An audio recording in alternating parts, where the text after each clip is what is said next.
help if I had you looking the right way, wouldn't it? So good morning. Bit of a different time for you this morning, I'm well aware. Sorry there's not much warning for you. This week we are away. Good morning. I'm just saying that we're away this week, so lives could be a little bit as and when they happen, depending on Wi-Fi and that sort of stuff. Hope you're all okay. I don't have my mug of tea. Very weird, feels very strange, but I hope you're all right. We arrived really late last night, so we haven't even been out to buy anything yet. But so it's going to be a little bit different this morning. While I'm away, I still want to be able to chat to you and catch up with what's going on. I'm just explaining. Yeah, fine. Hi, Mama Pen. Don't panic. No brew. We're away at the moment. We're away on holiday, but I still want to be able to come live to you. So it might just be a matter of coming as and when I can get Wi-Fi and a minute to chat to you guys. So it's going to be a little bit different because funnily enough, I didn't bring a Tuff Spot on holiday with me. I know. I'm not sure what EasyJet would have said if I'd have tried to get that through the airport, do you? So what I'm going to do instead is I'm going to do you a top 5 list for Tuff Spot Tuesday. I've just sat and jotted down 5 ideas because one of the most common questions asked in our Facebook community group, which is free group, it's a closed group, so you have to go and enter, but it's a really great place where people can ask questions and get support from fellow parents, carers and educators. And a really common question is, I have a Tuff Spot, I'm looking for inspiration, or I have a Tuff Spot, what shall I get to go alongside with it, that sort of thing. So I'm just going to do a really quick, I've only got 5 minutes because I can hear Mason's wanting some breakfast.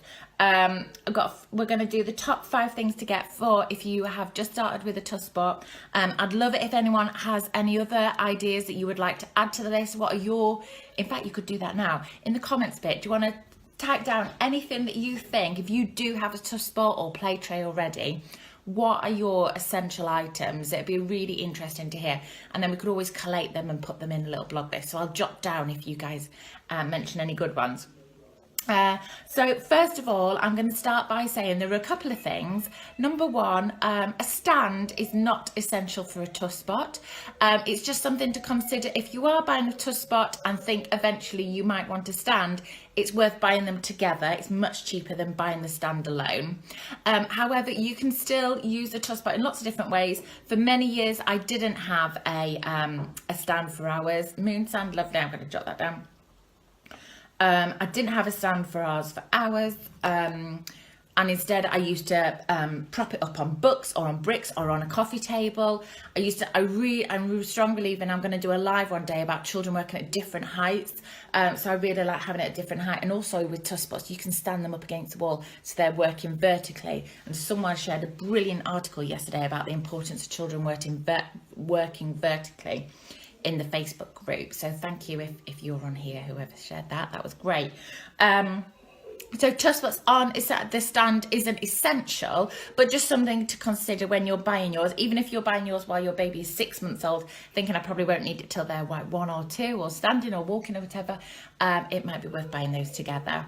And then another thing for me, this is just for me, something that I feel is not essential for a Tuff Spot are the covers, are the background bottom bits. Some people might disagree, they might really like using those. For me personally, I choose more often than not, I sometimes do, maybe a grass one, but more often than not I don't use a plastic cover. You can get some lovely plastic tablecloths, cut them to size and sit them down. However, for me, it's not something I use. It's not on the essentials list. It's not something I would regularly use. And there's a reason behind that, is because quite often I have seen where people will set up a beautiful Tuff Spot and they will put a tablecloth on the underneath. And sometimes a tablecloth, I've talked about this in another live before if you want me to go into more detail. The Tuff Spot can be really heavily patterned, there's a lot going on, and so quite often what happens is once you've got that background, it's really busy background, and then you're adding items on top of it, it can be overstimulating. So for me, I personally like to keep the Tuff Spot as plain as can be, because it makes the Tuff Spot's not the important bit. the items that are on it that need to stand out, and they're the bits that are going to invite the child to play. So for me, the bases, the tablecloths aren't an important item, so don't feel like you have to go and stock up on those. I don't think you'll get as much use out of it as some of the other items. So that's just a couple of things. So for number one, of course, it has to be a good set of scoops. It could be scoops, or it could be a collection of kitchen utensils, just something, tools that children are going to be able to use in lots of different ways. It's all about using their gross motor, so that's the whole body, as well as the fine motor. So we're looking at like wooden spoons, metal spoons, ladles, tongs, like I said, scoops. Hobbycraft have a lovely set of scoops in at the moment.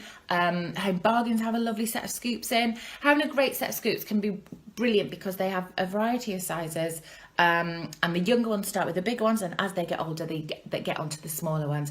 Having things like teaspoons and things like that to use are also really great, and tongs, anything like that. Having a good set of tools can be really useful. Learning Resources have a set on Amazon, and you get 4 of the tools in there. However, just to be aware that they can be quite advanced, those tools. And I think it was only when Mason was about turning 3, and he's pretty good with his hands, it's only when he turns about 3 that he really started to use those. So if you've got a little one, I'd just consider that, because they're not always that easy to use. So you want something like a spoon, a ladle, that sort of things. So anything from your kitchen that you're binning, save all those things. Don't bin them. Don't feel like you have to go out and buy loads of scoops. Just the old wooden spoon or anything in your kitchen drawer will work perfectly for that.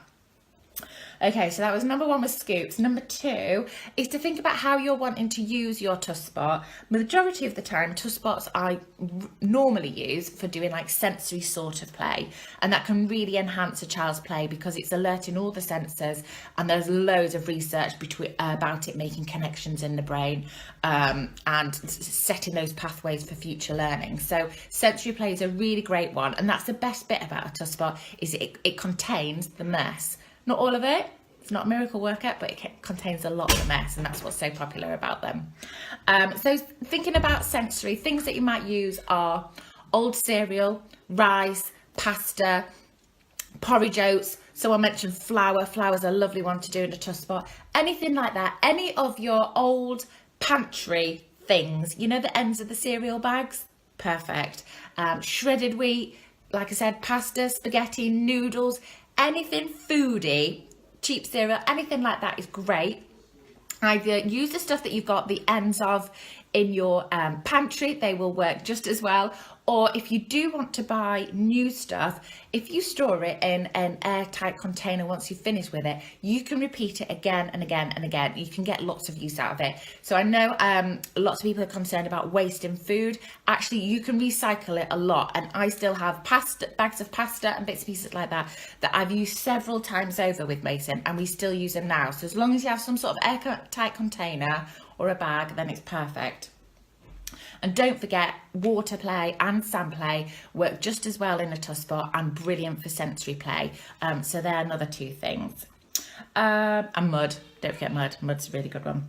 Another one, number 3, if you are wanting to, this is something that you probably would have to buy specific for a Tuff Spot, are the chalk pens. I have them listed on my Amazon affiliate list on my website, playarray.co.uk/play essentials, or just go on my website and it's on the Amazon bit. And they are chalk pens, and what's really nice, they're what restaurants and that use to draw on the chalkboards, the menu and things, but they're brilliant on the Tuff Spot because you can use them to write numbers, write letters, draw shapes. I used to use it to turn it into a roundabout or a car park. You could draw parking spaces, you can draw any table settings for a picnic, you can draw all sorts on them, and that really opens up using the tray for a few different ideas, a lot of imaginative play and that sort of thing. Someone else is agreeing, Helen Lucy, we love chalk pens, paint sticks. Yeah, they're brilliant, aren't they? Because it just really opens up. So chalk pens are really nice. I also use washi tape as well if you don't have a chalk pen. The papery washi tape works really well because it just peels off again. Masking tape can be a bit sticky and leave a bit of a residue. If you've got any washi tape, that works really well. Washi tape, I just got a brilliant pack in Tiger for £1 or £2, or BM have a really great pack of different pattern, different colour washi tapes, and they're great, and I use those a lot. So that's maybe something that you might buy specifically. And then number 4, we're going to go on to some sort of containers. Now this is quite open-ended because again it depends on how you're going to play with your Tuff Spot. Because the Tuff Spot is so versatile, I find it really hard to write a list, because if you think about it, you can use your Tuff Spot for sand play, water play, sensory play, art, doing lots of art things. You can even stand up against the wall as an art easel. You can cook in it. You can do all sorts of, like I said, messy play. Messy play is brilliant in a Tuff Spot. You can use it for your mud kitchen.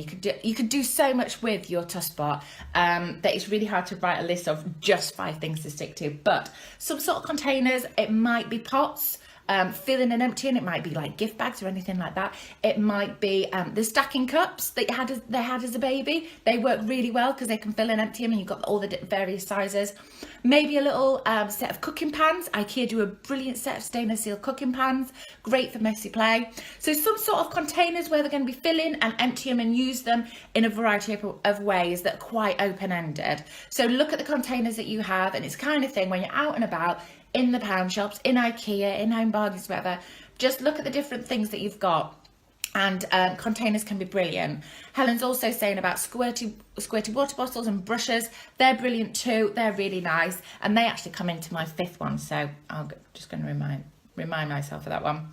But some sort of containers can be really nice. Lots of fill and emptying. Cardboard boxes work just as well. Little boxes, little tins, anything like that. And number 5, my final one is, thank you Helen, cleaning equipment. Because more often than not, once you've done with the Tuff Spot, it's about cleaning it. And because you're doing so many messy play and sensory play, things like that, it's really handy to have a set of cleaning equipment, but that the children can use as well. Get the children involved in the cleaning. So squirty bottles, brushes, something like that can be brilliant for cleaning the tray afterwards. Having a little dustpan and brush that your child knows that they can use to sweep up any of the sensory stuff that's fallen out are brilliant. Yeah, some sort of sweeping brush, towels, because they're going to get messy, they might be getting wet. Just those sorts of things, they're handy to have to use alongside the tray, and also getting your little one in the habit of cleaning up after themselves, cleaning up after the tray, that sort of thing. I use recycled plastic, brilliant.